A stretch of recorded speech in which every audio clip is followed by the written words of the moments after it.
Brothers and sisters, in the 120 years since LIUNA was founded, nothing was handed to us. This made us stronger and better equipped to face challenges. Now it's up to us to continue the fight and keep our union growing strong for the next 120 years. I'm General President Brent Booker, and I want every laborer to be in the know about our union, our wages, our rights, and our retirement security. This series will cover topics that impact your bottom line and arm you with the knowledge that you need for a more secure future for you and your family. When you know the power of LIUNA, you feel the power of LIUNA, and you can use the power of LIUNA.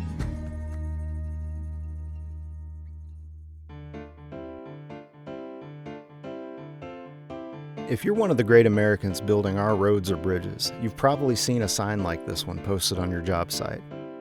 And you might be wondering what a prevailing wage is. The prevailing wage is the rate of pay on public works projects. It's based on how much most people make in their area for each craft. The idea is that when you help build this great nation of ours, you should earn a fair wage and a middle-class life, no matter where you live. It makes it cost-effective for contractors to hire locally, so they don't bring in cheap labor from afar. It's just common sense that taxpayer-funded projects should create good jobs in the community with competitive wages and benefits. 90 years ago, during the Great Depression, Americans were desperate for work. Companies across all industries took advantage of the dire situation by lowering wages. Greed prevailed. Uncle Sam decided that he shouldn't take part in this race to the bottom, so the government passed the Davis-Bacon Act. The law requires that federally funded construction projects pay workers a prevailing wage. Soon after, FDR's New Deal pumped some much-needed cash into the veins of this nation. We went to work, building America's infrastructure, and we pulled the U.S. out of the Great Depression, proving that working people are the backbone of the entire economy. When the middle class does well, everyone does well. Fast forward to the present day. Laborers are still the ones making this whole operation run. And thanks to Biden's historic infrastructure law, we have more jobs than ever paying a prevailing wage and contributing to healthcare, pensions, and job training benefits. It's a good time to be a laborer, no doubt about it, especially because about half of the states also have their own prevailing wage laws. They make sure contractors and subcontractors working on state-funded projects pay their workers right. Because why would state governments want to lowball their own people? Well, here's the rub. There are some real scumbags out there, certain dark money groups and anti-worker politicians, fighting to overturn these laws. They argue that you get paid too much. They claim that they could get it done for much cheaper if they didn't have to abide by prevailing wage laws or pesky labor standards. In the past 10 years, 6 states have repealed their prevailing wage laws, and the results were predictable.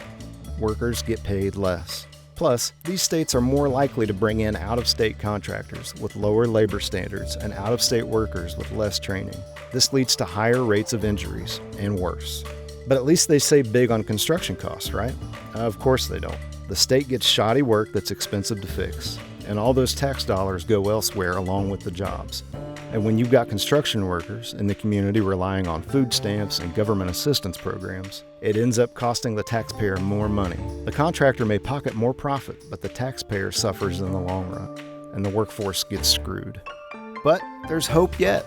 After Michigan lawmakers nixed the state's prevailing wage law in 2018, working people fought back. We elected pro-worker candidates in the state senate and governorship, and we changed the course of history. This March, Governor Whitmer reinstated Michigan's prevailing wage law. So, did our lawmakers in Washington learn their lesson? No. In February, the United States House of Representatives introduced legislation to repeal the federal prevailing wage law. It was sponsored by 10 Republican House members. But it's up to us to make sure legislation like this never passes. Now more than ever, we can't afford to ignore politics. Our livelihoods are determined by the leaders we elect, and our rights, they're not carved in stone. No matter where you hang your hat, your voice carries weight. When the politicians come a-knocking for your vote, you gotta ask, where do they stand on prevailing wage laws? And if they give you some wishy-washy answer, don't you dare back down. Let them know loud and clear that protecting the hardworking folks who build this nation isn't something we're willing to negotiate on.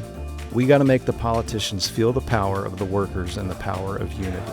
If they vote to chip away at our prevailing wage laws, we'll turn out in droves to vote them right out of office.